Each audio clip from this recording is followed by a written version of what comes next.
Okay, I'm going to start. I'm assuming everyone can see and hear me. Yeah, I'm not hearing anything to say no, and I'm just going to check on the chat, given the technical difficulties that we've had. Yeah, that's all looking good. Okay, so I'm going to carry on. So the first thing to say is obviously to everyone, apologies. As you will know, as you will have guessed, some tech issues this morning. So we're reverting from Teams to Zoom. Thanks for your patience and for sticking with it. I know some of you have got to leave, you know, tight on 11. So we'll just try and get through what we can before then. And we will make information available afterwards as much as we possibly can. So first of all, welcome. I'm Sally Thomas, Chief Executive at SFHA, for those who don't know me. And we're really pleased to welcome Michael Cameron from the Scottish Housing Regulator back this morning for the second webinar that he's done with us. I think it's the second. We're hosting this session this morning for all registered social landlords, not just our members, because it's a sector-wide issue, so we wanted to be as inclusive as possible. It's an opportunity to discuss the regulator's consultation on changes to the regulatory framework resulting from the COVID-19 situation, but also a chance to think and talk about and hear your views about how the sector can best work with and have regular communication and dialogue and engagement with the regulator for the next period. I'm thinking about the next kind of 3 to 6 months at least, and beyond that. So we want to cover that as well. Couple of quick housekeeping issues. We will record this, so that'll be available. You've got access to the chat and the Q&A function when we have the question and answer session after Michael's spoken and I've handed over to him. So please use that. And Alan Stokes from SFHA is going to facilitate that part of the session and wind up at the end. Just very, very quickly before I hand over, and just to get you thinking, I'm sure you are already, what are your views on the proposals of the consultation paper, particularly relating to the charter report to tenants, engagement plans, and maybe most particularly the annual assurance statements? Are there any concerns that you've got about the COVID-19 situation that we're in and will be in for some months and possibly even years to come, that you'd like to see addressed within the framework that's not there at the moment? How can the regulator, how can we as SFHA help you and support you most at this time? And how would you like to see the regulator interact with the sector going forward? Maybe through existing groupings that SHR could attend, or through additional forums that we could set up jointly, such as the systemic forum that's been going for some time. Do we need something else for other parts of the sector to have that regular and really inclusive engagement? So sorry to have a bit of a canter through that, but given the time, I'm going to just say that's everything from me. Thank you again for joining us and your patience. I'm sure it'll be worthwhile. I hope you enjoy it as much as it's informing and interesting. And I'm now going to hand over to Michael. Thank you.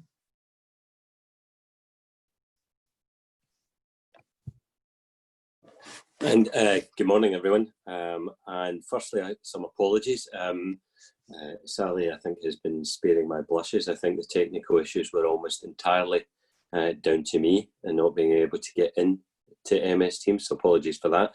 The other thing that I'm going to apologise for up front is the consultation that we're undertaking is happening obviously in a very short space of time, 4 weeks period, and it's happening over summer. And I know that the combination of those two things will make it challenging for some of you to be able to engage very directly in this. So apologies for that.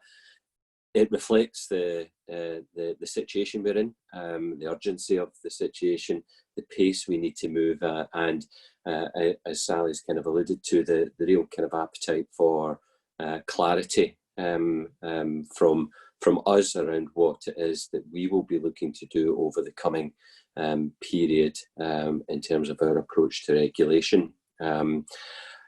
As Sally said, I'm conscious of time, so you'll be glad to hear that I don't intend to speak for too long. That's partly because the matters we're consulting on are relatively few and hopefully fairly contained. but mostly because I'm keen to hear back your views. So maybe just by way of kicking it off, was it back in the 18th of March, we announced some adjustments to our approach to regulation. The principal one being that we would align that approach to regulation to the current situation, and our focus would be on monitoring the impact of the pandemic on social landlords. We then instigated the monthly returns. Huge thank you to everyone for providing us with that information on time. We have had those returns from every single landlord for the last 3 or 4 that we have now been doing. So that's brilliant, and that's given us and the Social Housing Resilience Group, Scottish Government, real concrete information to think about what the impact of the pandemic has been on social landlords. Now, we want to continue to ensure that the regulatory framework recognises the really unprecedented and challenging circumstances that we're all having to operate in. And the consultation we put out has 3 key elements to it. Sally touched on these. The first one is the annual assurance statement, where what we're proposing to do is to proceed with the annual assurance statement by the end of October, as is set out in the framework. But very much looking to issue additional guidance to landlords around how to reflect the current reality in the annual assurance statement. And I think that particularly the key issue here is about ensuring that where there are any issues of non-compliance that are exclusively because of the pandemic, that's very much identified so that we are able to take account of that when we look at the risk assessment for each landlord. We'll also be looking to produce updated guidance on business planning, which will hopefully be helpful, because I'm very conscious that landlords will have to do some pretty significant reworking or at the very least reconsideration of their business plans, given the impact that there has been from the pandemic. We're also proposing to shift back the requirement on landlords to publish and provide tenants with a report on their performance in relation to the Charter. Normally that's end of October. We're proposing to push that back to the end of December to reflect the current position where landlords have submitted the ARC to us 2 months beyond the normal timescale, and that it will also therefore take us a wee bit longer to get that information analysed and pushed back out to everyone for them to use that in their reporting to tenants. The final key element of the consultation was around our intention to effectively restart the engagement plan process and to include within that for all RSLs a regulatory status. You'll be aware that we postponed the production of engagement plans that would have been published in April, and that would have included an engagement plan, but we set that aside to enable both us and landlords to focus on the immediate response to the pandemic. So those are the key elements of the consultation. Very happy to answer any questions on those, or as I say, hopefully to hear your views and to get a sense of whether those are broadly sensible things for us to be doing, but also, as Sally said, whether there are other issues that we should be picking up on in terms of the situation that you're having to deal with. I'll pause there. Happy to, as I say, take any questions or comments. Thanks, Michael. So we'll open it up to questions from the floor. You've got 2 options. There's the chat function at the bottom, and there's also a separate Q&A that you can type in your questions to. So I suppose there's three main proposals within the consultation paper. It might be worth running through those. We've got a question here straight off the bat. When do the SHR expect to publish charter data? We're going to try and get that out as quickly as possible. Normally what happens is that the ARC information all comes in by the end of by the end of May. And we then publish the data sets and the national report towards the end of August. So we'll look to try and get this out no later than October. So that still leaves landlords with the same amount of time as they would have in a normal year to use that information to produce the report for tenants. Thanks, Michael. We've got another question here about the supplementary advisory guidance on assurance statements that's going to come after the consultation's concluded. Just when will that be available? Our hope is that will be published at the same time as we publish the outcome of the consultation, which we're aiming to do by the end of this month. So 31st of October is the ambition. If it's not possible for us to get it out then, because we will want to engage with SFHA and others around that, it will be very quickly thereafter. But as I say, the ambition is 31st of August. Okay. Do you have any sort of additional thoughts on what that might contain at this point, or is it very much wait until after the consultation is concluded? I mean, we definitely want to pick up on the type of issues that landlords may raise through the consultation. I imagine it will be relatively succinct in that the principal purpose of it will be to give landlords guidance on the key issue for us at the moment around distinguishing between what might be exclusively COVID-related issues about complying with regulatory standards and other requirements, and other reasons that might sit behind those non-compliance. So it'll be about how best to distinguish between those and then present that within the annual assurance statement. Okay. We've got a question about lenders and investors and how they've reacted to the approach taken so far, and if they're concerned or if they're content, or whether they're worried about the problems developing in RSLs. I think lenders, and we've had engagement with lenders, and we'll have further engagement with lenders next week around the consultation. My sense is they are broadly content. The lenders are particularly keen to see the engagement plans and the regulatory status. That's a principal input to all of their processes and engagements with landlords. So that's, I think, probably their priority, to have that brought back into use. In terms of their view of how the sector is at the moment, our sense is that they are, I'd be interested to hear whether anyone has any different experiences, that they are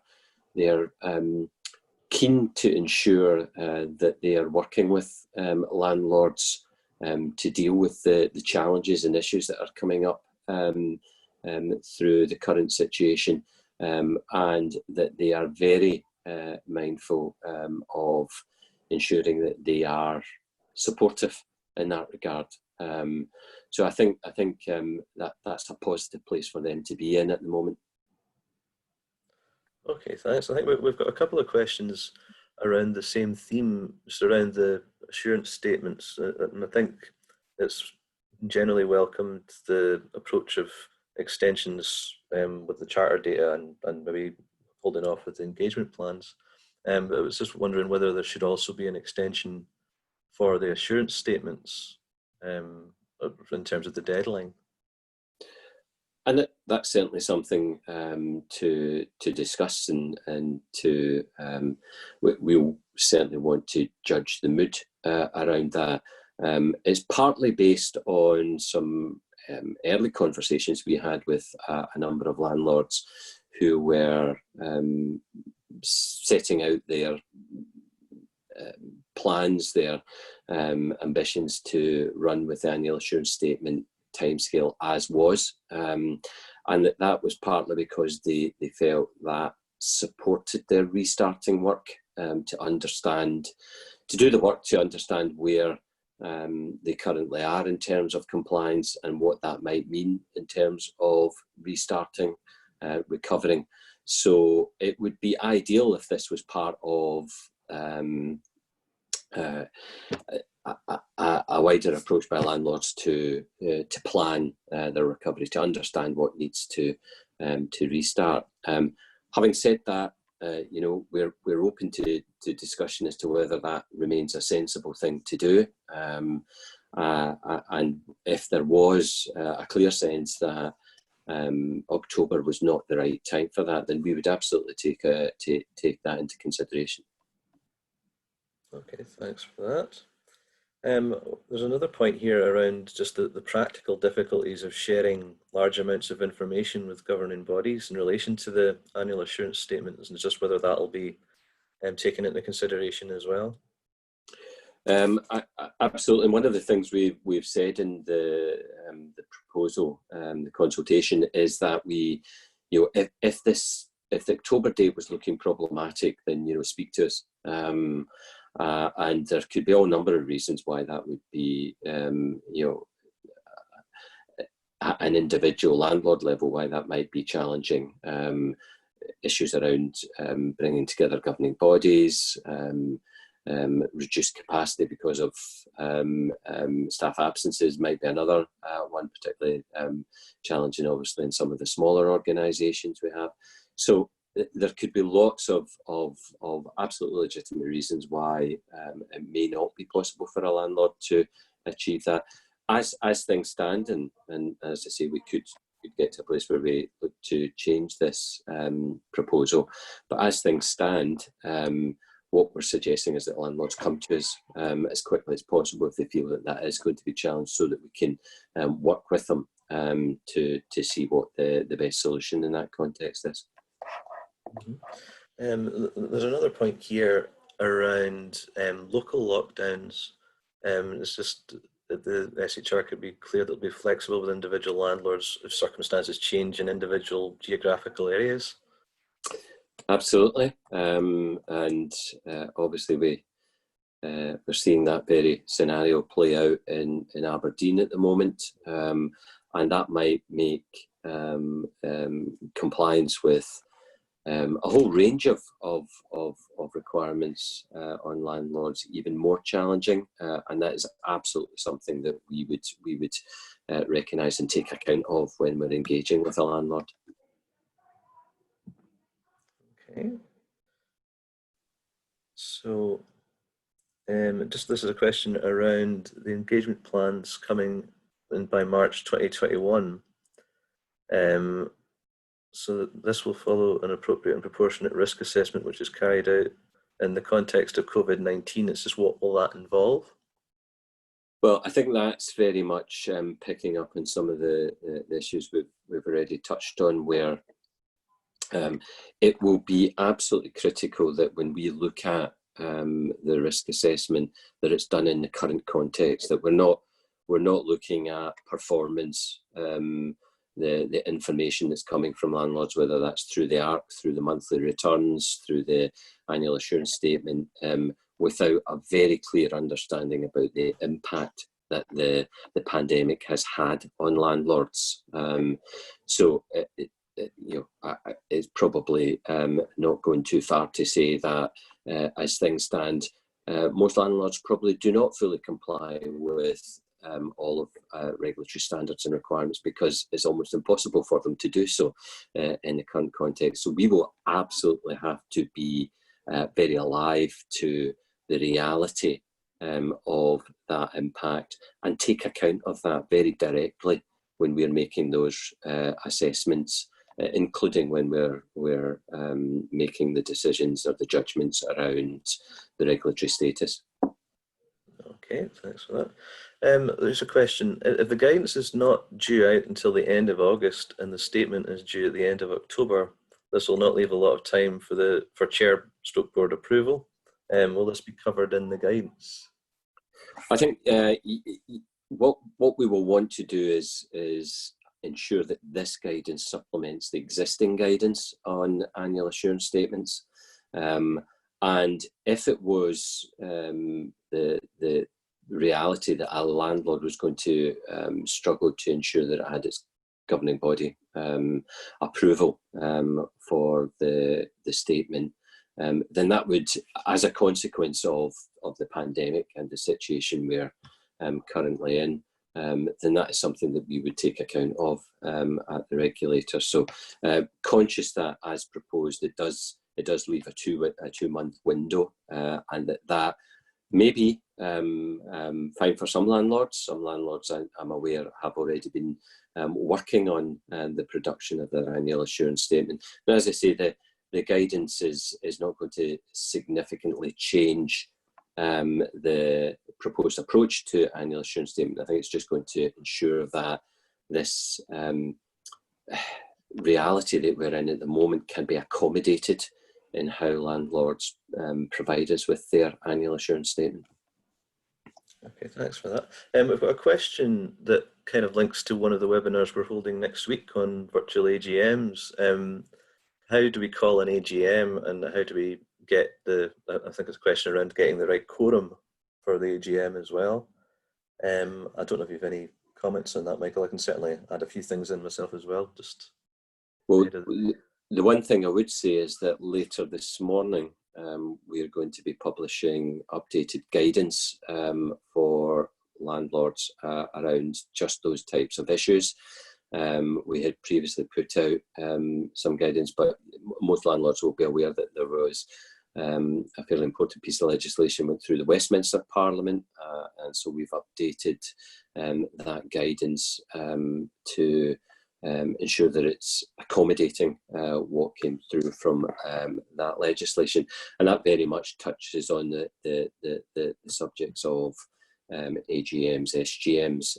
So watch this space for more on that.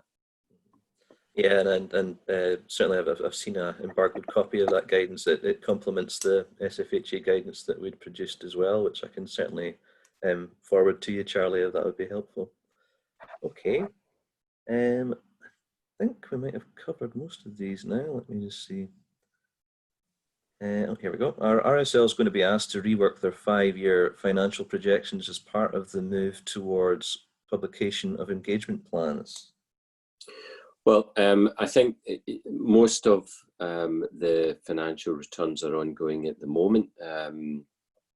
We're not going to be asking you to specifically rework your 5-year financial projections. We will be using those that you have already submitted or are on your way to submit the financial information. What we do plan to do, as I've touched on earlier, is issue updated guidance on business planning. So more broadly to look at the business planning in the context of the current situation. That will update the business planning information that we put out some time back now. I think it was reviewed back in 2015. So relevant to make sure that that's up to date. So I would watch out for that. As I say, we aim to have that published at the end of this month, and that's about not just about the 5-year financial projections. Obviously, that's more fundamental to think about in the context of the pandemic. Landlords will be looking again at their business plans, their strategies, to ensure that it accommodates the impact of this. Okay. This next question is, will the regulator use its interim COVID-19 response for learning about a possible move away from a regulatory framework predicated on identifying and managing specific risks and threats, to one to focus on general organizational resilience and capacity to respond to unanticipated events? this is something that's happening in the corporate world? I actually don't think those two things are mutually exclusive. I think we are a risk-based regulator. That's the way we've been set up, with a statutory objective that is very much focused on the safeguarding and promoting the interests of tenants and others who use the service landlords. So that's always our starting point in this. I think organisational resilience is hugely important, and that resilience enables landlords to respond to unanticipated events or risks as they emerge. So I see that all in the same place. I don't see them as two different sides.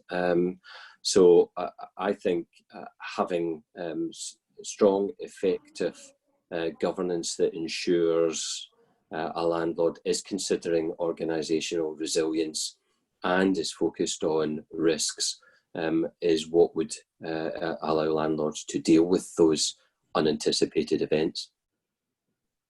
Okay, thanks.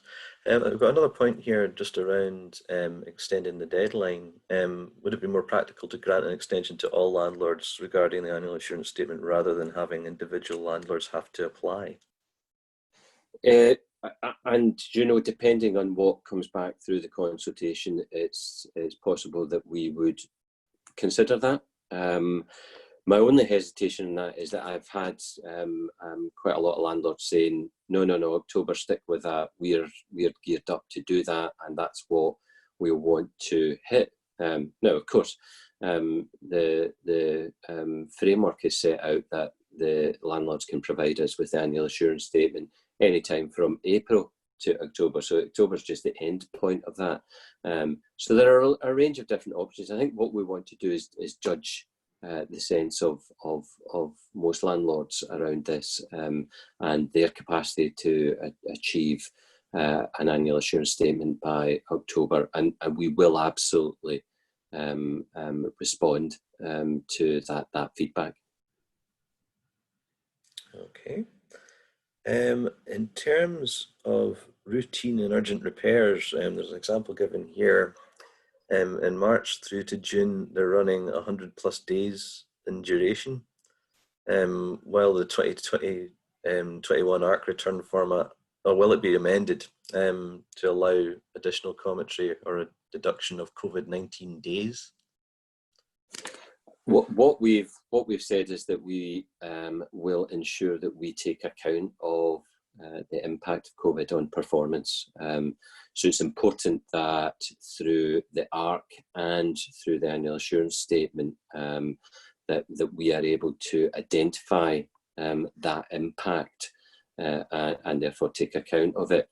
In terms of the 2000 and 2021 ARC, so the ARC that you would be submitting to us next summer, we'll give some thought as to whether there is anything we need to do to that to ensure that we can capture the right type of information to enable us all to understand that impact. The monthly returns obviously will give us a sense of that in some areas, but we'll give further thought to next year's ARC later in the year and pick up on those very issues as to whether we need to make adjustments to that to accommodate that type of information provision. Okay.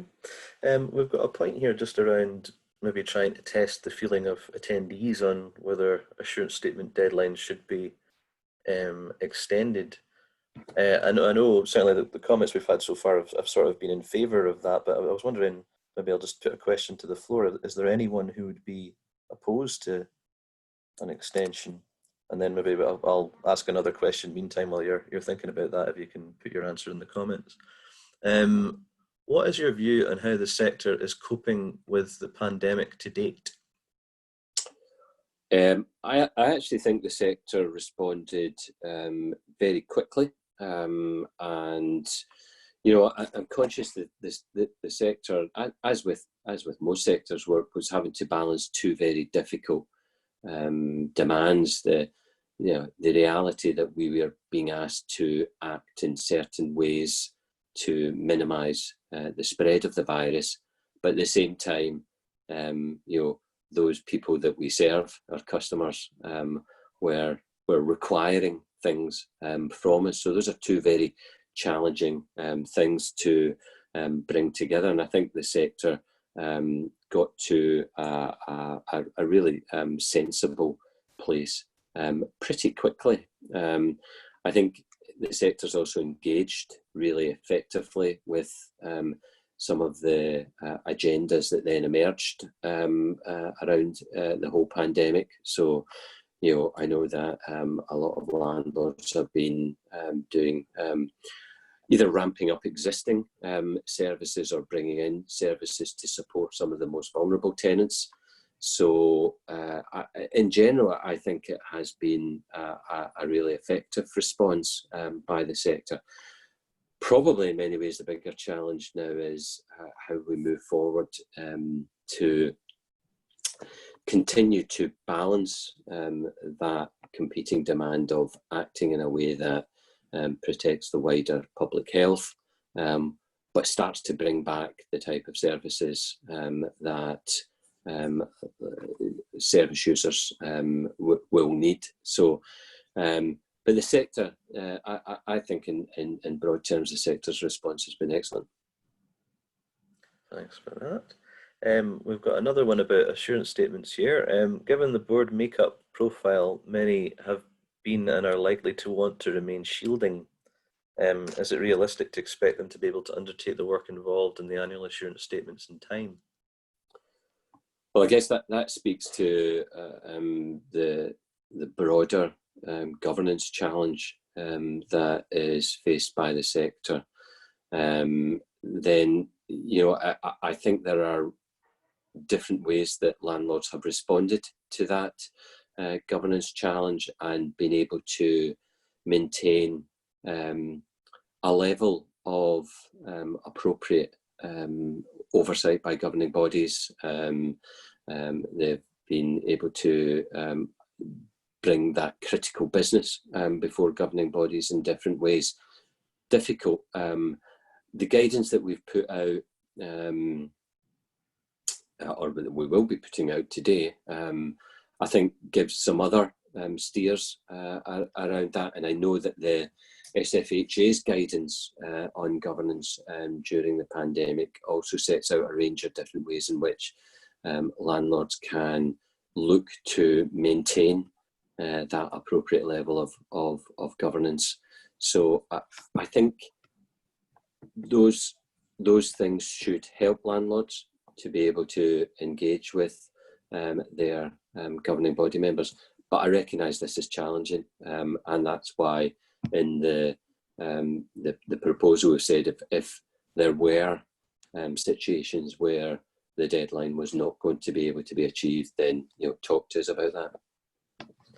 Thanks, Michael. We've had some responses to the question of whether people are in favour of extension. I think most that I've got back have said that they would be in favour of an extension.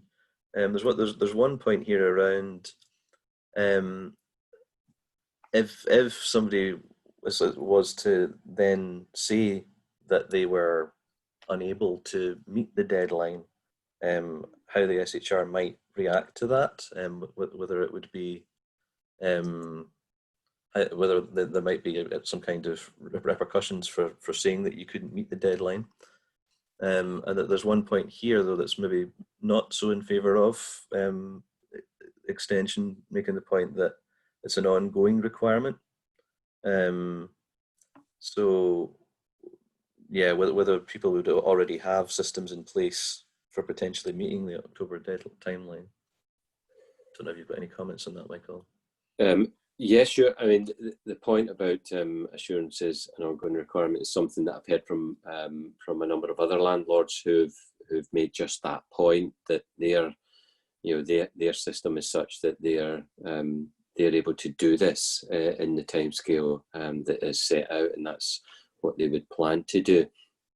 In terms of repercussions, if a landlord's engaging with us and there's a genuine reason why it's not going to be feasible to hit the timescale, and there's a clear plan to get the annual assurance statement to us as soon as possible thereafter, then I don't think in these current situations there would be repercussions, as you put it. I think it's about engaging with us, as helping us to understand what the challenge would be at your end, and then we will work with you on that. Thanks, Michael. There's been some ambiguity about the sector being classed as non-essential office, yet delivering essential services. Will there be a clearer steer about when housing offices can reopen to the public? I suppose there's maybe one for the resilience group. Yeah, I think that's one for the resilience group and for Scottish Government's input to the resilience group. I think it has been challenging for landlords to stay on top of all the guidance that's been emerging and all the different views that might get expressed about some of these things. And I think there are a range of challenges around being able to deliver essential services without necessarily having access to your office. I think that's, from my perspective, there will be an important consideration around the timing of opening any office accommodation, and that is that it's safe for those who would be working in the office, but also safe for any member of the public that would then have to attend the office. So that safety issue, I think, has to be paramount. But I think that's something that I can certainly take back, and I know that Sally will be in a position to take back to the resilience group. Great, thanks. And certainly we'll update our restarting services briefing as soon as any more information is available as well. There appears to be more adverts to fill vacancies for governing body members in the daily news. Is this something the Scottish Housing Regulator is concerned that ongoing governance arrangements in difficult times are resulting in governing body members resigning? And then, of course, there's the knock-on effect of the difficulties of recruiting at the moment as well. Yeah. And I suspect many of you will be better placed to form a view as to whether that is a real challenge out there. It's certainly something we are aware of in terms of a potential risk. Being able to sustain effective governance through these types of situations is without doubt a challenge. And I think the reality for a lot of landlords might be that some of their board members are people who may feel that engaging in any kind of external activity might be too risky for them at the moment, and very conscious that we may start to see some challenges in that regard. It's something we will watch, we'll keep an eye on, and it's certainly something that if you were experiencing those kind of challenges, then again, I'd encourage you to speak to your lead regulator about managing that situation. Thanks, Michael. I think the majority of comments we've had have been around the assurance statements. I was wondering if there was anything from the floor about any of the other proposals in the paper. What about in terms of engagement plans being delayed until March 2021? Or anything around that? And the other thing I was maybe hoping just to ask the floor, back in the pre-COVID-19 world, we had thought about sort of establishing some form of method for the regulator to interact with the sector on a more regular basis, maybe using SFHA forums, or potentially the SHR setting up some kind of additional landlord forums like their systemic forum for other types of landlord. So it's just whether anyone had any thoughts around what they'd like to see moving forward in that regard, and if there's any support that SFHA or SHR can provide.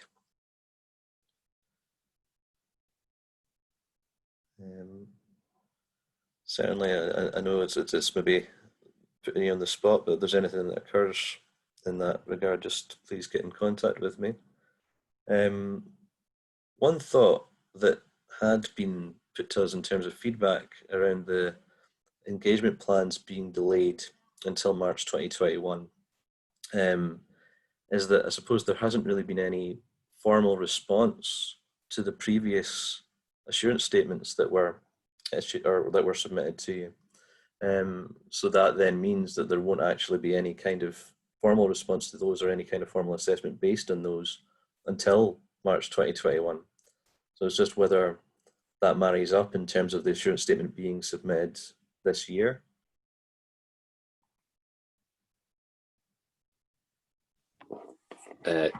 If I'm picking you up right, so we wrote to every landlord upon receipt of their annual assurance statement, gave them feedback on their assurance statement. So hopefully every landlord has had that. That should have taken place actually before lockdown was introduced. But you're right that what we have is the kind of all the information from the previous year that's sitting there, which is important information for our assurance, but it's has to be placed in the current context. Otherwise, it will portray an inaccurate view and picture of our world. So that's why we are particularly keen to get the annual assurance statement in this year, so that we can use that, the most up-to-date position from landlords, but also the position that reflects the reality of the impact of the pandemic on them, and that we can take that fully into account when we are making those assessments and judgments. Okay, thanks. One point's come back, just the idea of using remote sessions for some kind of interaction, which might certainly it's something that we've come to rely on, and certainly have come to realise that we can use to good effect. So maybe that's something we could take forward. We've got one more question here. What does the SHR expect to gain from the assurance statement that will add to the engagement plans that were presumably almost complete in March 2020? So I suppose it's why is there such a distance between the issuing of them? Well, I think because what we want to do is ensure that we take account of the current situation. So we will have the ARC return, the financial returns for the previous year, but we will also have the more recent and upcoming annual assurance statement, and that lets us calibrate those engagement plans to ensure that we are picking up on all of the right issues. And some of that might be specifically related to compliance that is exclusively a consequence of the current situation. So we have to ensure that those engagement plans are current and as accurate as they possibly can be. Okay, thanks for that. Well, I think that's all of our questions. So all that remains for me to say is just thanks to everyone for joining us, and thanks for bearing with us at the start when we had the technical difficulties. And of course, a big thanks to Michael. A recording of the session will be available on the SFHA website, and if there's anything else that occurs to you, please get in touch. We'll be putting together a response to the consultation using all of your feedback. Thanks very much, everyone. Thanks, everyone.